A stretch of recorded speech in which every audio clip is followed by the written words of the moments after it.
History Spotlight, brought to you by HEC Media and the Missouri Historical Society. Hello, I'm Dr. Jody Sowell, President of the Missouri Historical Society in St. Louis, and this is History Spotlight. Considered one of the 20 greatest baseball players of all time, Satchel Paige has a long history with St. Louis, even though he didn't sign with the St. Louis Browns until he was 45 years old. Public historian Adam Kloppe explains. St. Louis is the home of many baseball legends, players like Stan Musial, Dizzy Dean, and Bob Gibson. But there's one legendary pitcher who had a long and storied history with the city of St. Louis, even though he never played for the Cardinals.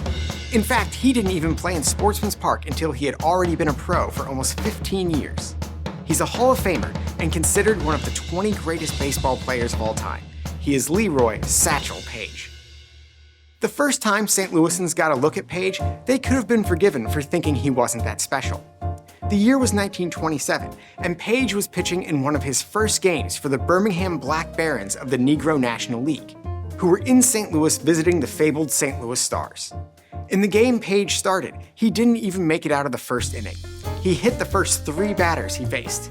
The third batter, Stars catcher Mitchell Murray, was so sure that Paige was targeting him that he chased Paige around the field with his bat, starting a massive brawl between the clubs. Though Paige's career got off to a rocky start in St. Louis, he soon became one of the most recognizable names in Negro Leagues baseball. By 1941, Paige was such a star that 2 promoters organized a July 4th game at Sportsman's Park to be played between Paige's Kansas City Monarchs and the Chicago American Giants, another Negro Leagues team. But Paige was the star. He featured in nearly every advertisement for the game that ran in the city's newspapers. It was to be the first Negro Leagues game played at Sportsman's Park since the early 1920s. Not only that, but for the Monarchs and Giants game, Sportsman's Park relaxed its segregated seating policy. At the time, Sportsman's Park was the only segregated ballpark in the major leagues. But for this game, black fans could buy tickets for seats that they had previously been barred from. The game was a massive success. Over 19,000 fans came out that day to watch Paige and the Monarchs dominate the Giants 11-2. The success of the game led to more Negro Leagues games being scheduled at Sportsman's Park, and to the eventual segregation of Sportsman's Park itself in 1944. But Paige's ties to St. Louis don't stop there.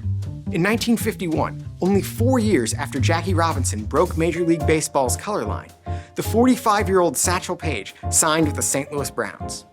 Over the next 3 seasons, Paige would pitch over 300 innings for the Browns, and he was so good that he became the first black pitcher selected to the American League All-Star Game in 1952.